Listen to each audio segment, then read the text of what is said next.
This is Chris Morris, senior writer at Billboard magazine in Los Angeles.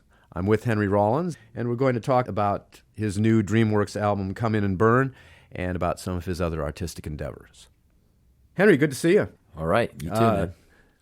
For the new record, you went to one of the best established and almost a legendary studio, Bearsville in New York. How did it work out for you? It might sound strange to you, but I did not want to leave. And the next time I do a record, if I ever am given another opportunity to do a record, I want to do it a little bit differently. I want to record it in Studio A like we did and not come out of the woods until we finish everything except the mix. I want to go right from Studio A to either Studio B or the barn for the vocals and the overdubs. I do not want to reemerge into the city until it's done. The vibe at Bearsville was amazing. There's nothing but bears, deer, and the woods, and the most awesome sounding big room I have ever been in. The drum sounds you hear on that record are barely EQ'd. Those were pretty much the straight sounds running right to tape. A lot of the vocals you hear on the record were the live vocal from the take. All I Want, that's the vocal from the take. Starve, that's the vocal from the take. The vibe in this place is amazing. You wake up in the morning, there's silence. You go up to the house, they cook you breakfast. You go into this room, and all the engineers are samurai, totally into it, professional. The gear is state of the art. You mix on the board. They did quadrophenia on. It is awesome. And so I spent 2 weeks up there working very hard, and then I did all the overdubs down in Manhattan, and to get used to the clanging and the banging, and in New York being such a pain in the neck for everything you want to do. Oh, look, the phone got eaten, or I can't get this, and I have to go downtown or uptown, cross town, and this guy tried to run me over. It's very hard to concentrate. So the Bearsville experience was great. I heard that some people get very squirrely up there because it's so quiet and there's a lot of downtime. I liked it. I got a lot of reading done. I worked like a madman on the lyrics. And I think the vibe at Bearsville greatly contributed to the intensity of the record because there's nothing in the way. I want to talk a bit about the people who worked on the record with you. First of all, you used Steve Thompson as the producer on the new record. What led you to him? Was this somebody that you'd wanted to work with, or was it just something that sort of presented itself to you? Well, we started basically auditioning producers. I don't know if that's the right word, but we started checking out producers in mid-1996. Hopefully getting ready to go into the studio in the fall to do the record. And we brought in a few producers who are very good. I'm not going to name them. It's not important. But what we would do is basically the same ritual. We would play what songs we had, like 8 to 12 songs in front of this person and go, okay, what do you think? And judge them on what they said about the music. And some of these guys, one guy came in and insulted us and basically put us down, and that was a drag. And another guy who we had really high hopes for, who's a very good producer, he was just very indecisive. The first thing he said was, well, what kind of record do you guys want to make? And I said, oh, no. If you have a guy who's asking, my guys are going to run roughshod over a guy like that. I can't have anyone asking. I need someone to come in and say, here's what I think and here's what we're going to do. I wanted a strong vision for this record. That's why you hire a guy or a girl to come in and pay him a ton of money, because you go with what they think is right. And someone suggested Steve Thompson, and I do not know who. Maybe it was management. I don't know. Maybe our manager spoke to the Butthole Surfers manager, whose record he had just finished, Electric Larry Land. And so I went out and got the record and listened to it, and it was smoking. As you know, their records are great, but this was their best one as far as sound, sonically. I said, yeah, we'll meet him. And so Steve came over to the studio where we were rehearsing in New York, and I liked him immediately. I just liked his vibe. Long Island, just no bones about it. And you see his track record: Guns N' Roses, Metallica, Earth, Wind and Fire, Prince, Madonna, Blues Traveler, Butthole Surfers, on and on, all kinds of music. And really a great success rate with getting bands really, over the hurdle. So we played him the songs, and I liked what he said. He said, you guys are playing too much music. You got to thin it out. You got to rely more on your rhythm section. You have the best rhythm section, in the business here. You're not using it enough. You guys are playing too much. You're playing around the music. Play the music. And this is what I wanted to hear someone say.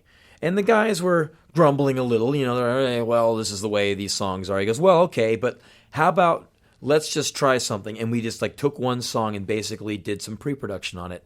He goes, Melvin, what are you playing? Okay, why don't you step out on this, that, and that? And Sim, why don't you do this? And we played the song, and I said, well, I'll raise my hand. I like it better already. And everyone kind of looked at me sideways.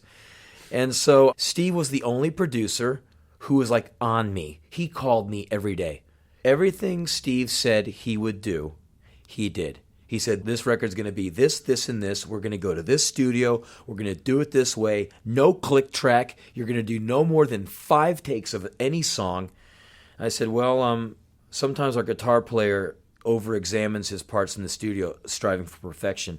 He said, you will never love Chris's guitar playing more than what you're going to hear on this record. He goes, he's going to blow you away. So I know how to get the best out of him. He's a great musician. He hasn't even touched his ability in the studio yet. I find it amazing when you tell me that working on this record was a process of 16 months, because the record itself seems very much of a piece, at least lyrically. The songs all seem to be coming out of one place. I mean, did the lyric writing come about in a very intense period, or was this just something that seemed to carry through the work on the record over a long period of time? That's a good question. We did take a long time to write due to the fact for several months we had no record label. So we were just kind of writing into the void, showing up to band practice because we didn't have anywhere else to go, man. We didn't. We just didn't know what to do. We'd call management and go write songs, right? And they're like, yes, write songs. We're like, okay. And so we just go in there and just pound away. Lyrically, Rejection, Disappearing Act were written within a day of each other. The rest of those tunes lyrically were written in about a half a year period, cataloged, in my notebook and kind of dispensed over time. The lyrics are also the product of me living in New York, because I write songs to kind of survive my existence, survive my environment. So all those songs pretty much were conceived in Manhattan, in the East Village, walking to or from somewhere to band practice. A lot of those were written in a coffee place late at night where I just had the ideas cooking. I'd write down notes here and there. That song, Thursday Afternoon, the song on the record is a result of, we wrote the riff on a Thursday afternoon, and that was the working title. What was that Thursday afternoon riff? So we never changed the song title. It's just Thursday Afternoons. We wrote it on Thursday afternoon. That's a real boys on the bandstand type thing that we always do.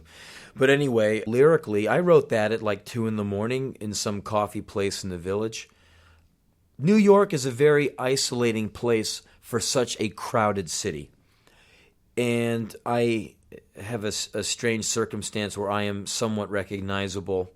And it has a tendency to make me very self-conscious and very withdrawn because people look at me all the time. So it enables me to write from a really insular kind of solipsistic point of view, because I do kind of get pushed inside myself by people either yelling at me or waving or looking at me. So I kind of become a stranger in this big city. And so the lyrics were written from a very solitary point of view. The ideas for the lyrics were written very quickly. And then over months, I fleshed them out. I would go demo the lyrics. Teo would tear me a new one, start again. One song, Inhale, Exhale, that went through 4 separate sets of lyrics that all worked. And Teo kept going, no, no, no, yes.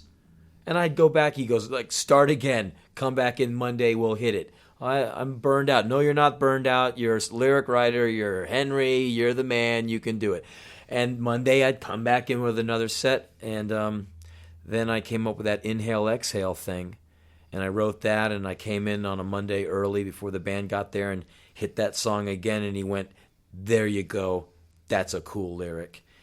It seems to me that the sound on this record is something of an evolution out of what you were working through in Wait. What's the dynamic at work here in terms of the music overall? Well, the musical growth between Wait and Come In and Burn is a combination of, Melvin becoming more integrated with Sim and more integrated with Chris and me and just becoming part of the stew instead of just this additive. You know, he was the new bass player when we made Wait. I mean, we wrote Wait like one day after he was in the band. I mean, he got in the band, and then the next day we started working on Wait. 6 weeks later, we had written Wait and had to go on tour.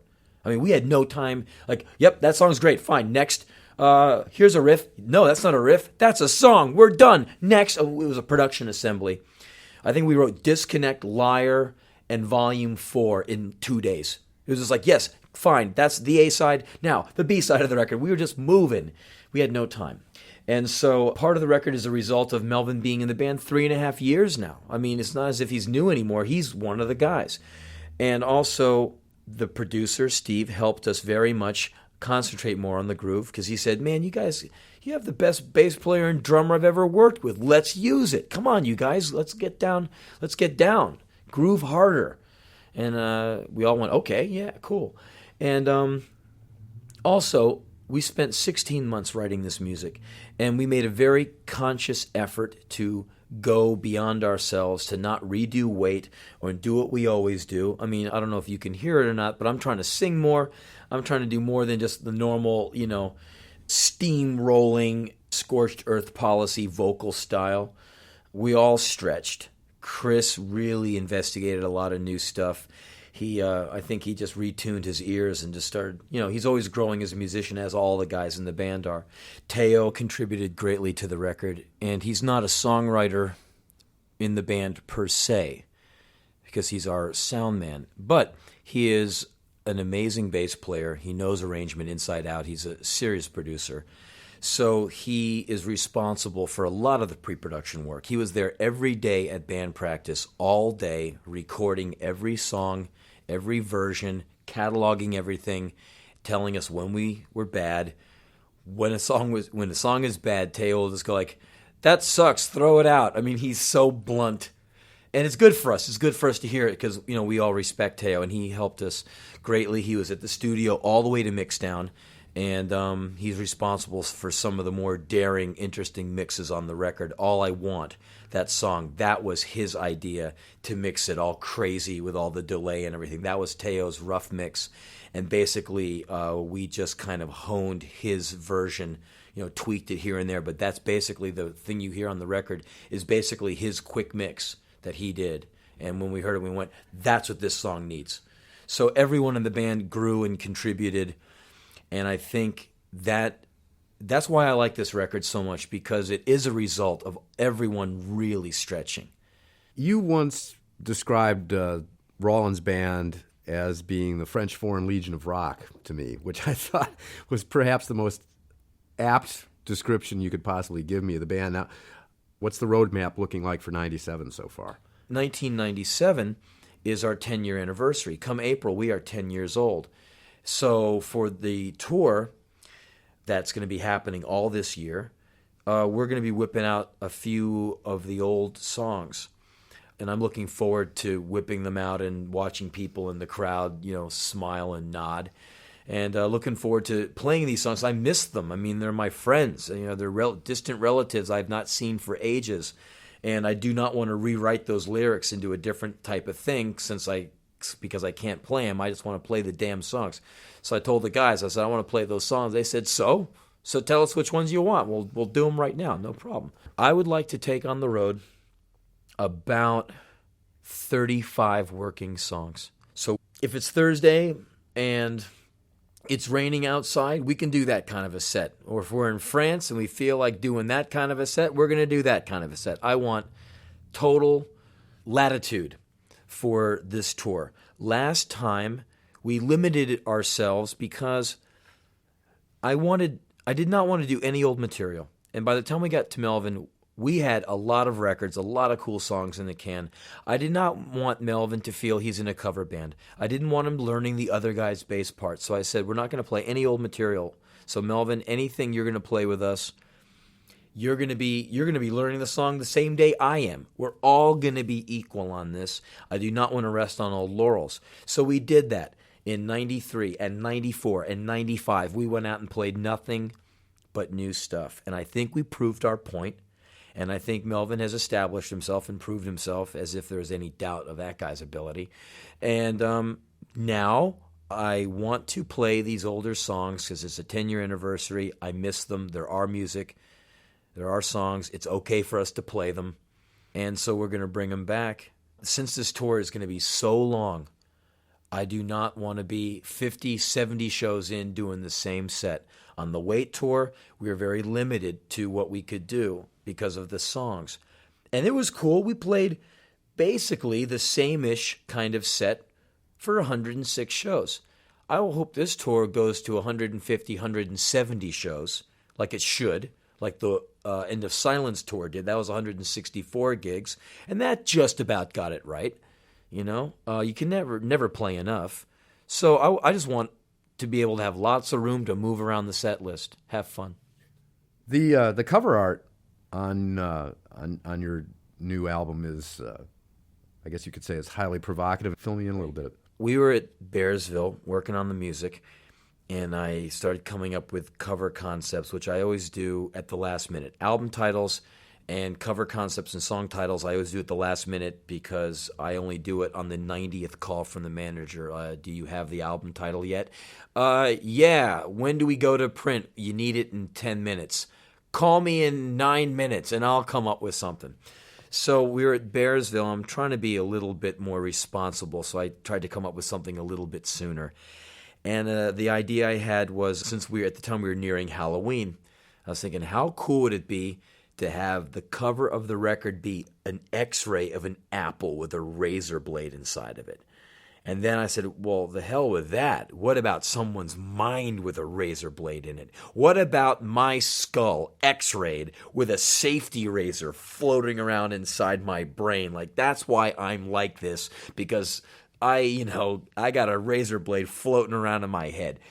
So we got together with a guy named Frank Olinsky. He's a layout and design guy. Did the Melancholy thing for Smashing Pumpkins and their box set, and he's a tremendous layout guy. REM, Natalie Merchant, done all kinds of great stuff, and he's a great guy to work with. So we cranked up Frank Olinsky, and I told him my concept of me being X-rayed with my hands over my ears, screaming, mouth open with a safety razor. And he's a layout guy. So I was like, ooh, cool. So he found a place that doesn't care if you come in and do weird X-rays. I mean, a lot of radiology departments, we want to come in with a band and do some X-rays, man. Click.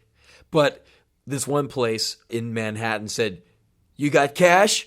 We're open from 9 to 9. Get in here. So we went over, and I sat in front of this X-ray machine with my hands over my ears, my mouth gaping open wide, with a safety razor scotch taped to my forehead. And everyone in the band came in, and we did these funky photos of everyone holding their instrument. Sim's holding a hammer. They look great. And so that decorates the album. And on the inside, we did some normal, photos, and we used Albert Watson, who's a longtime kind of friend of me and the band. He's photographed us before at Woodstock. I've done a number of sessions with him for Rolling Stone and for the Gap ad. And he's a guy who's photographed everyone, all kinds of people, and he's a tremendously energized guy. He's one of my favorite people on the whole planet. I just really get off hanging out with that guy. And we called him up on no notice and said, can you do photos of us in 3 days? I mean, here's a guy who gets major buckage to do stuff. And he said, for you guys, I am ready. And we just jumped right in there and did these sessions that were really cool and got neat photos of all of us. And then we did a color session the week after. And the best photos we've ever done. I mean, we all look good, and Albert's a kick to work with.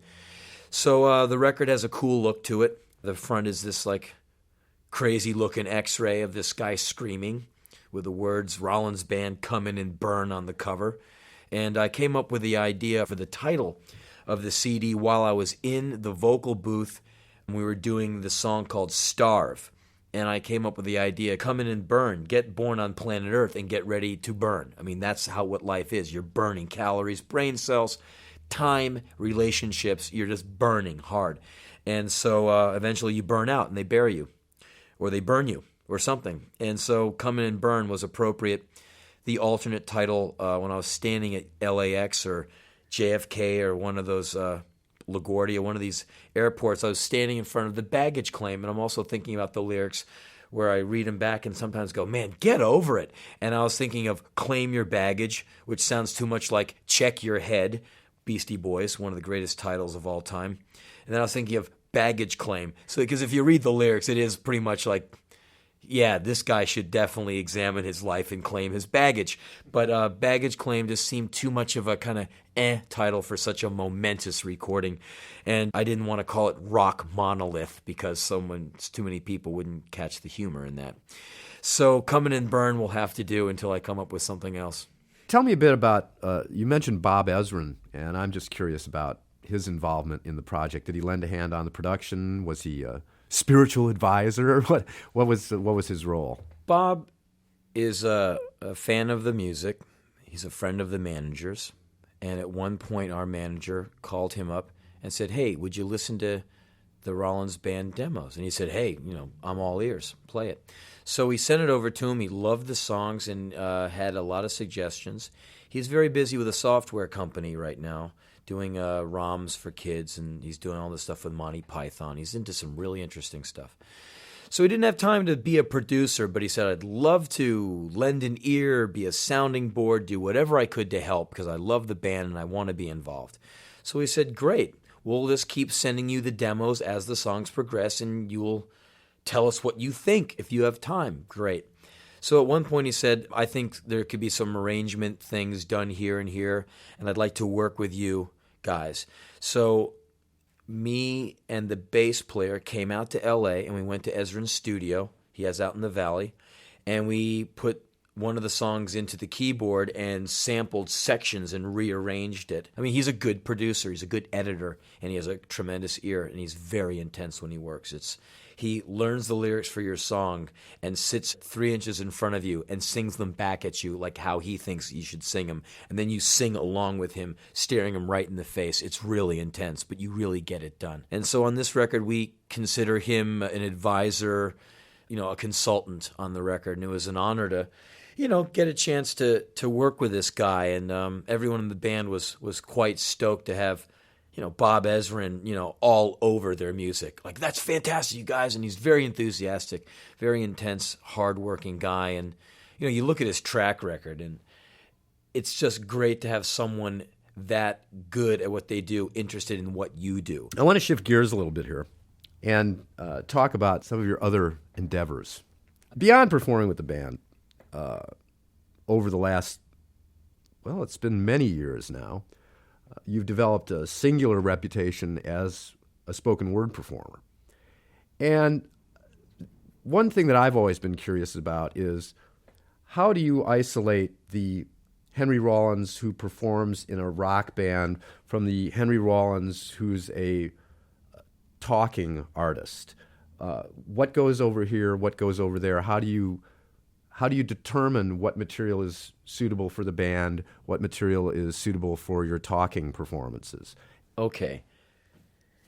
Lyrically, so when I'm talking about when I'm with the band, what usually becomes a song lyrically for me is an idea that is very potent and very compact, so I can get it across in 12 lines, basically 3 verses, and a chorus that hopefully sums the whole idea up.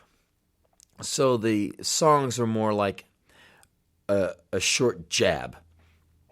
You cannot tell a 45-minute story about getting in an airplane with a crazy pilot in a song. It takes 45 minutes to tell this one story that I'm talking about. No song will tolerate that. With material that is more anecdotal, well, a lot of songs are anecdotal. You're telling a story, sure. But sometimes the story takes 30 minutes to tell, and there's side references and stuff. And inside the idea of a lyric, that you're kind of restricted, you know. And for me, what's optimum in a lyric is to make the point quickly and get out. The only person I know who can do 9 verses and still keep me listening is Bob Dylan, like Desolation Row or something like that. He could play that all day and keep making it up. Same with Nick Cave. I mean, he can just go on, and I'll just stick around. I don't have that kind of skill. So the speaking thing enables me to basically go up on stage and blow free jazz, but with words. If the Rollins Band is like a night with Van Halen, as far as it's a rock band with a rock format, the spoken word thing is Albert Eiler doing A Night in Tunisia for 3 hours, or Coltrane doing it, and it's going to start out as A Night in Tunisia, and in 5 minutes we have forgotten that concept and we're just cooking. And that's why I like to do the talking shows, because I just get to go wherever I want. I'm not hemmed in by verse, chorus, a ton of DB, and a team. Because when I'm in the band, I'm a team player. I like to be on my own to explore other ways of processing expression. Are there any immediate plans for another talking record?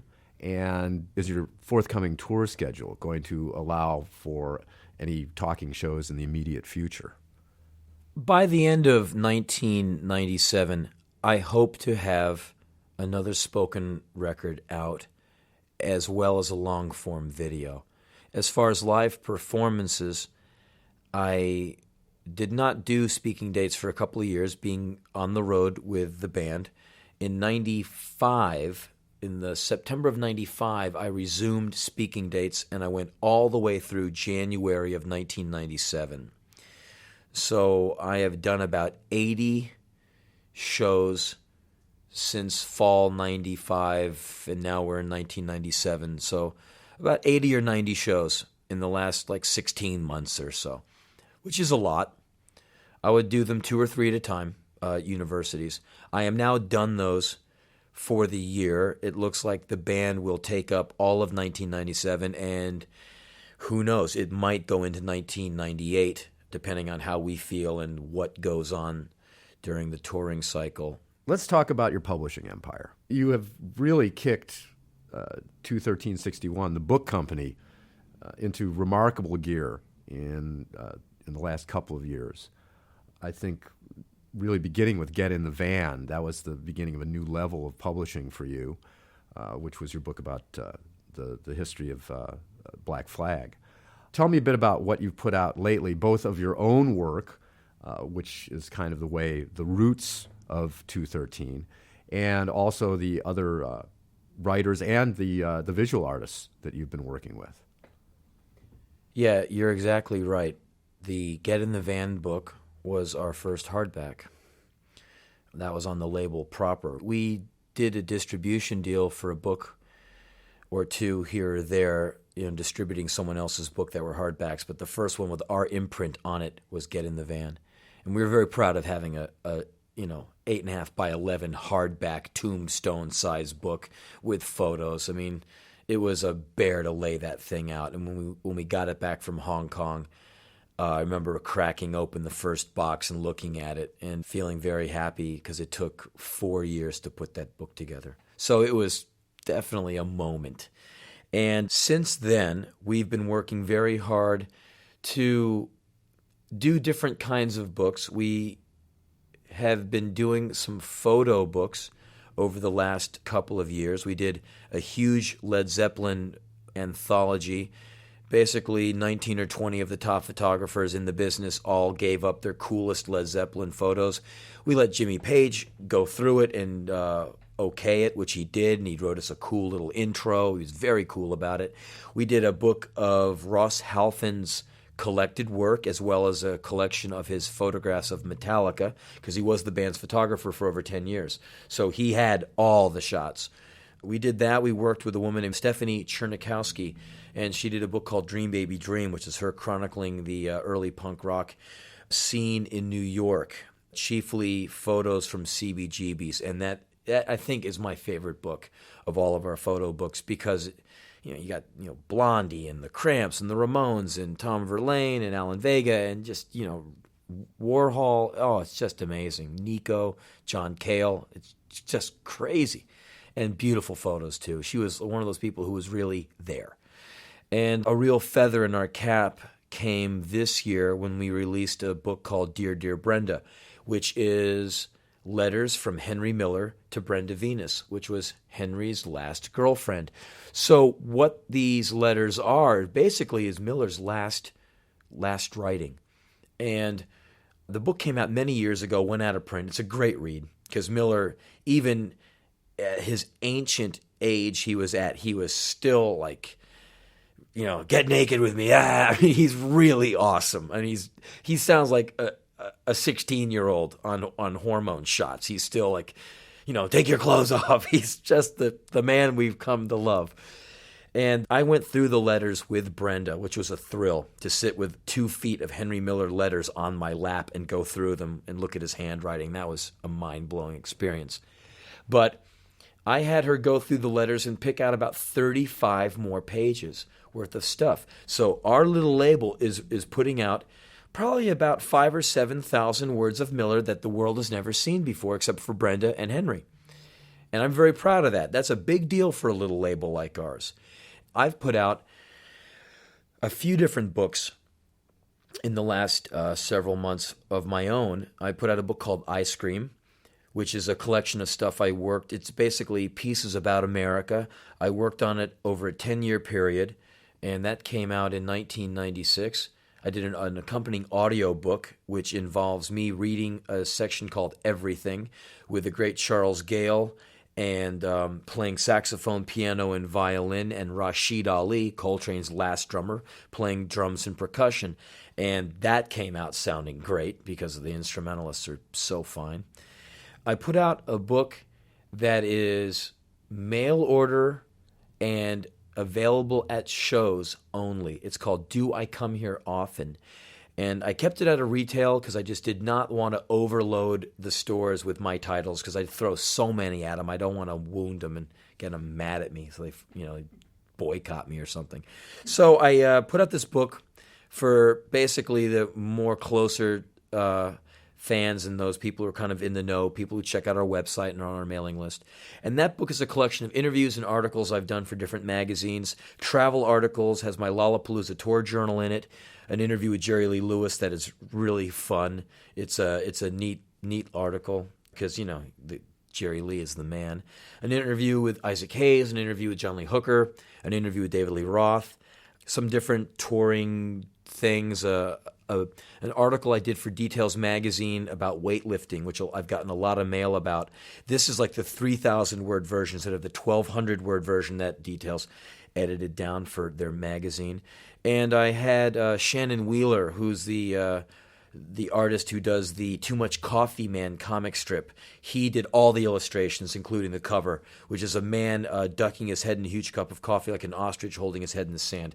So it's a cool book, and it's doing very well. And it's a fun read. It's basically Black Coffee Blues Part 2. I did an anthology of my work for a division of Random House called Villard. And that's kind of like the portable Rollins. It's a hunk of every book, has unreleased stuff in it, has some short stories I wrote that aren't coming out in anything for a long time, has parts of new books that won't be out till, like I said, 1998 or 99. So it's a fun read. I worked on it all last summer into the fall, into this year actually, working on this book, and gave it to my editor over at Villard. Very cool company. Otherwise, on the book scene, we have a really neat autobiography of a guy named Nick Zedd, great underground filmmaker from New York. And he kind of did his own autobiography in the mid-'80s called Totem of the Depraved. And he gave me a section of it many years ago. and I heard that he had died. So I called some people, and they said, no, he's not dead. That was, Film Threat said that as a joke. It's a film magazine. So I got his number and called him. I said, hey, I heard you were dead. He said, no, I just had a really bad cold. And we got together and we fleshed out his book, and we added a whole bunch of pictures, and we got everyone from Jim Jarmusch to John Waters to do blurbs for it. It's a really fun read. We have all kinds of stuff coming out on the label in 97, going into 98, really healthy schedule. Laying off the photo books, but working more on short stories.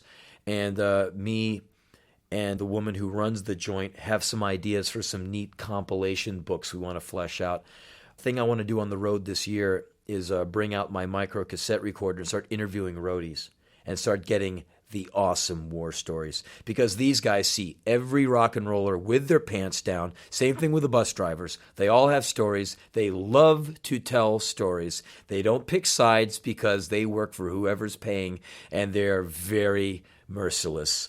We have some other ideas like that. So we'll be working on a lot of stuff. Basically, the thing to do is for people to tune in to our website and check us out, because we always have blurbs about what's going on. And in the next couple of years, we're really looking to expand the book label, getting out to lots of different places. In 1995, 213 also became a record label. What's in the catalog so far? And when you're putting out a record on the 213 label, do you have any kind of criteria other than it being something that, drives you wild? Is there anything you're looking for? First, it's a two-part question. I'll answer the last part first. The criteria for which I pick a band or an artist. I love what they do. It's my money. It's my rules. I mean, if I'm paying for the damn thing, I'm only going to put out what I like. So I put out records by bands or artists I feel really strongly about and who I want to work with and support. I don't put them out because I think I'm going to make money. If we make money, great. I go for the art first, money, later. I mean, I try and make money so we can pay the artist. But certain projects we do, I know are going to sell more than other projects, but we embrace the sell a lot ones and the sell a little ones with the same enthusiasm and love of the project. And what we have on the catalog, we have a pretty diverse, eclectic batch of sounds coming out of this label. We do spoken word stuff. We have spoken word records by me, audio books. Spoken word stuff by Exene Cervenka, Hubert Selby, Ian Scholes. We're putting together a fantastic compilation of spoken stuff called No, You Shut Up, which has Ian Mackay, Don Bima, Bill Shields. These are some of the writers on 21361. Hubert Selby, and some surprises coming up. Alan Vega did an amazing piece with music and words. Really fantastic. We work with an Australian rock band called the Mark of Cain, who are incredible. We have been reissuing all the old Gun Club stuff that did not come out in America. Mother Juno, Divinity, Pastoral Hide and Seek. These are wonderful albums that the Gun Club did years ago. They never came out in America. We took them, digitally remastered them, and released them here at a fair price with cool liner notes. We have reissued all of the Birthday Party records, all cleaned up digitally. They sound like $1 million. They'll eat your house when you hear them. They're great. We have put out stuff by Alan Vega, a tremendous guy. He was half of the band Suicide, very legendary band, and his last album, Dujang Prang, is a masterpiece. He's working on another album right now. We did a really great project with Alan Vega, Ben Vaughn, and Alex Chilton called Cubist Blues. And the name of the band is the Alan Vega Trio. The other two who aren't Alan insisted on calling it that because they love Alan and wanted to put his name out front. The Cubist record is the product of 2 days of one-take wonder songs produced by Ben Vaughn, and the band is basically the three guys whose talents are incredible.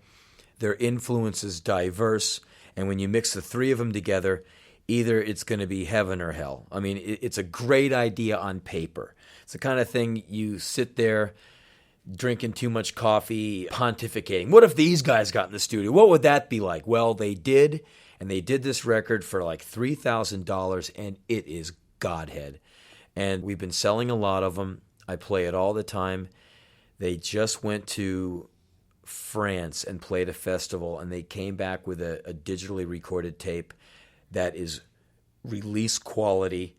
And Alan went in, he always improvs. He did every song on the record, didn't use a single lyric from the album, just went and re-improved the whole thing, and it's as good or better than the album. So we work with a young pianist named Matthew Shipp, very intense avant pianist. We work with the great Charles Gale, the sax player. So as you can see, the taste of the label runs from like rock to spoken word to audiobooks to jazz to comedy. We put out the Coyle and Sharp record, On the Loose. These are two DJs from the 60s who would go do man-on-the-street interviews, kind of like the Jerky Boys, but in your face and not as aggressive. It's like Candid Camera audio. They were on Warner Brothers for years. I found Mal Sharp. He's up in San Francisco, alive and well and doing lots of radio stuff. And I said, hey, you got any Coyle and Sharp stuff in the can? He goes, about 10 years of it. So his daughter and I edited down 20 tracks or so, 16 tracks, put it out last year. It does great on NPR. People are still talking about it. And I'm hoping Mal will let me do volume 2. So we have a pretty ambitious schedule with the record label. The challenge of the label is intense because we're putting out music that's not all that popular. Well, it's not in the popular stream of listening. People are being beaten over the head by, everything from Alanis Morissette to Pearl Jam, and why not? This is good stuff. I'm not putting it down. All I'm saying is the powers that be, like Dreamworks, the label I'm on, has enough money to really put a record in your face. No matter where you go, in 1997, you're going to see my face a lot. And there's a lot of money and a lot of people working hard to make sure that happens, whether you like me or not. That's going to happen, I hope. You're now running a record label. You've always seen record labels from the other side of the desk. Now you're behind the desk. Is it different? Does it drive you insane? Do you feel like you have a split personality? What's up with it?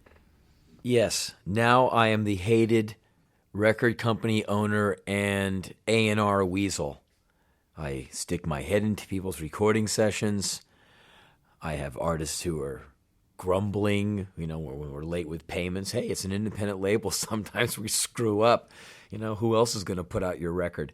But, so yeah, sometimes I have to say stuff like, tell him to shut up. He'll get his check next week because we just don't have the bread, So yeah, it's weird being the guy who has to take calls from artists who are bent out of shape about one thing or another, and go, okay, yeah, I see what you mean. I'm really sorry. Okay, and then I get to hang up the phone and call up someone at a record label that I'm on and go, I'm going to come over there and break your furniture. Rah, rah, rah, rah. My lettuce was folded wrong, or whatever. So, yeah, it's weird being on the other side of it. What you said about 213 allows kind of a natural segue to the other record label that you're involved in, which is Infinite Zero, which you do in partnership with Rick Rubin of American Recordings. And it seems to me that although Rick obviously is a part of the mix over there, it has a similar intent. And what's forthcoming there? And do you see it as kind of an extension or part and parcel with what you were talking about with your actions over at 213? Infinite Zero is pretty much exclusively a reissue label. We are a catalog label. We go after old records that are out of stock, out of print, never came out in America, whatever, and we get them one way or the other, ownership, licensing, whatever we can, clean them up as far as remastering, get the coolest people we can find to write neat liner notes. Everyone from magazine writers to musicians have contributed to the liner notes. When we did a thing with Gang of Four, we got Paige from Helmet because he loves Gang of Four. We had Soundgarden help us with Devo. I did the thing for Trouble Funk. Girls Against Boys did a thing for another Trouble Funk release. We're just trying to grab people from here and there and get all kinds of people involved, hoping that maybe a guy who's a fan of Soundgarden will read that Kim Thale and Chris Cornell like Devo, and then they'll go check out some of our Devo records that we've released and find out the wonder of de-evolution. Another great concept. Devo was one of the greatest concepts ever put on 2-inch tape. Those records are genius. And it's basically what Infinite Zero does is we go through WIA. We go through Warner Brothers. We get the opportunity to go through their basement and dust off old tapes and wave them at them and go, ooh, can we put this out? Tom Verlaine's first solo album, Dreamtime. Can we put this out? You don't want it. Can we have it? And they go, yeah, it's ours and you're a division of us, so I guess you can have that. Boom, we put out a Tom Verlaine record that's never been on CD in America. I met Tom Verlaine a few weeks ago, and he came up and thanked me. And I was like, whoa, Tom Verlaine's thanking me. Get out of town. We've done a number of Gang of Four reissues. We're putting out a number of records of the Fall's early catalog, which is an honor. This is great music. Basically, the idea is I want equal time for those who have been great and whose only crime was they're not still functioning in 1990 whatever. Okay, if Axl Rose is allowed to have his records on the shelf, which I think he should, as well as I should, so the entire Devo catalog should be in print and should be accessible. This information should be accessible to people. It should not be the obscure collector's hunt, because that is fun for some of us, not everyone.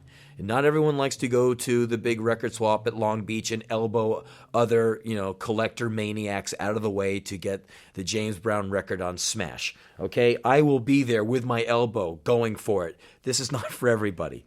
We're just trying to get stuff accessible and do justice to great records that are out of print due to the fact that the record industry is money motivated. Infinite Zero is funded by Warner Brothers, which I love. I love taking their money and doing good things with it. My salary to work at Infinite Zero is a box of CDs per release. I get 25 CDs per release, and that is what I get. And that's all I want. My payoff is to get a call from one of the guys in the band saying, thank you. Like getting a call from one of the Gang of Four going, man, Songs of the Free sounds great. Thank you so much. And getting letters from people going, no way. I went to the record store. I saw all the James White and the Blacks records for $12.99. You rock. When last seen on the big screen, Henry Rollins was getting his ass kicked by Al Pacino in Heat. Now, to date, you've made 3 films that I know of. How does the film work relate to whatever else you do? It seems like it's very different from any of your other creative work. I am not a trained actor. I'm very limited. I'm sure I could do more if I did more. If I took classes, if I was in more movies, I could probably get in more movies. You know what I mean? But I don't have any wild aspirations to act. I don't love acting. It's cool. But when you're doing a film and you work with a guy like Pacino, who is a career actor, he's a black belt actor. And when you act with him, you forget you're in a movie. All of a sudden, there's this guy screaming at you, slapping you around, and you wonder why he's so mad at you. Then you remember you're in a movie. And as soon as the take is over, hey, Henry, are you okay? That was great. That was great. Really nice guy, but serious as cancer. When they say action, he's not screwing around. I mean, it's serious as death with Al Pacino. And all these people I work with, they're very serious about it, as am I when I'm on the set. I have the fear of God in me when I'm on a movie set because I know I'm outclassed. But I don't love it like they love it. I don't love it like I love doing music, where I'll crawl on my face to get to the gig. Acting, I kind of do okay, I'll do that. I don't look forward to it. I just kind of go for it because it's something I can go for. And guys who come from working at ice cream stores and earning minimum wage should jump at the chance to work with Al Pacino when given the chance. So they can be 80 years old and go, son, Al Pacino? Yeah, I acted that guy. He kicked my ass. Was working with Pacino a high point for you as far as the acting career goes so far? Working with Al Pacino was a high point in my life, end of statement. I mean, he's Al Pacino. Like many of us, we grew up watching those movies, Dog Day Afternoon, from, on and on and on. I think my first time I saw him, I was a young boy. I saw Dog Day Afternoon and, The Godfather and, Scarface. And, I mean, God, there's too many to mention. And he's a mind-blowing actor. He's probably my favorite male lead. And then they said, you'll have some scenes with Al Pacino. I was like, whoa, No way. A non-actor rock and roll guy getting a couple of nights with Al Pacino? Yeah, I'm showing up for this. It was definitely a high point. And it was a very educational experience. Because like I said, man, he is not kidding around, and he makes you into a better actor because he's so good. Like what people used to say about playing with Miles Davis. Say, guys like Wayne Shorter, everyone said, I never thought I had that kind of music in me. But Miles would always put it about 5 feet in front of your grasp, and you had to reach for it, and you'd get it because he was pushing you, and you pulled music out of you that you didn't think existed in you. Well, I didn't do much with Al Pacino, but the short time I worked with him, I learned a lot because here's a guy hitting at 100 million miles an hour, and he's really friendly too. So it was fun. We've talked about a lot of things here today, and one thing that you said to me the last time that we talked at length keeps coming back to me, and you said, I was talking to you about your work, and you said, nothing else interests me. Everything I do is an extension of my favorite hobbies. Do you think you'll always feel that way? Do you think that the work is always going to be just what you do? It's just an extension of what you do for, I guess you could say, fun, let's say, or the essence of your creativity? I guess. When I was very little, I lived alone in my room a lot. I was an only child. My mom was a professional. She was working for the government downtown in Washington, working with Humphrey and LBJ, people like that, working for HEW. So I was like a latchkey kid. I guess that's what they call them. Mom worked for a living, so I would come in, let myself in, cook myself dinner, SpaghettiOs or whatever, and live in my room. And I would read and I would listen. I would hijack my mother's records. Hot Buttered Soul by Isaac Hayes, Shaft, Janis Joplin live in concert, got them old Cosmic Blues again, In the West by Jimi Hendrix, Doors' first album, Dylan, all kinds of stuff I heisted from my mom, dragged back. And my mom saw them in there and just let me have them. Kid likes Isaac Hayes, let him like Isaac Hayes. And hey, thanks for the turn on, Mom. Awesome. Hot Buttered Soul is probably my favorite album in 5th grade. So, cool. So I grew up, and I liked music so much that I became a roadie.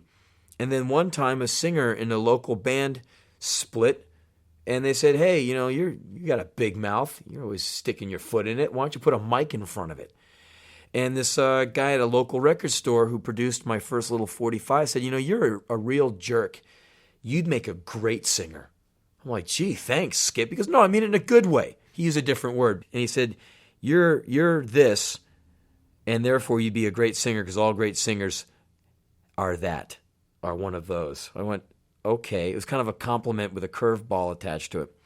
So I was so into music, I got in a band too. And then I won the lottery, and I got into my favorite band called Black Flag. And then things went on, and I love books and music so much that I started a book company because Henry Miller inspired me to write. When I read Black Spring, I said, that's it. I'm going to light things on fire with words if I can.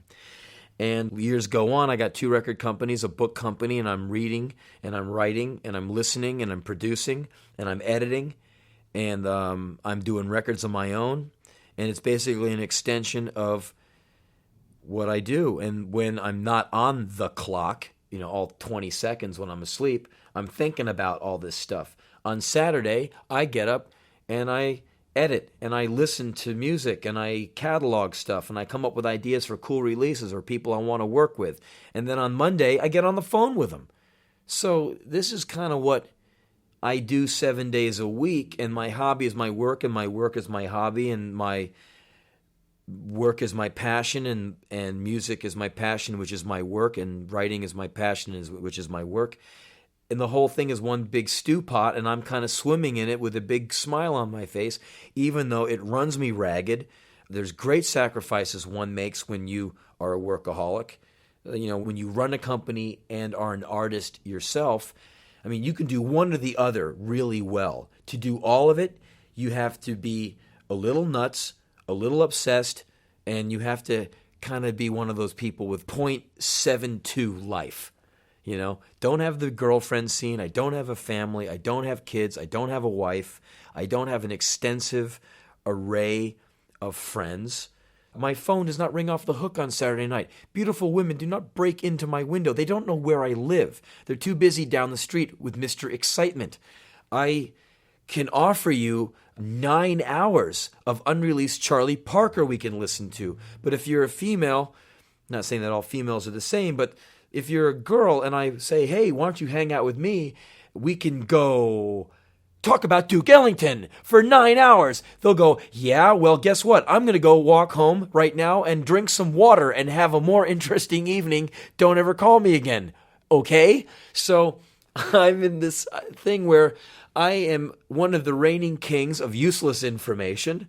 I can tell you when James Brown recorded that and why it's different than this version. And isn't it interesting that the versions of these few songs on the Benny King Best Of are different than the ones on the box set? And which ones are the keepers and which ones are the throwaways? And boy, wouldn't it be great to call someone at the label right now and get to the bottom of that? And you can watch people fall asleep right in front of you. Okay? This is why I spend a lot of time on my own, because these obscure things interest me.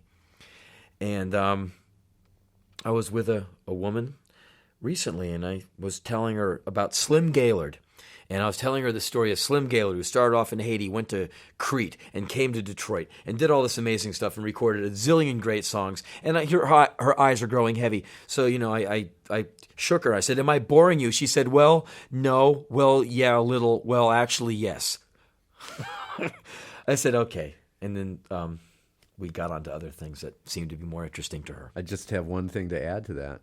She obviously doesn't know what flat foot flugy with the Floy means. Yeah, I know.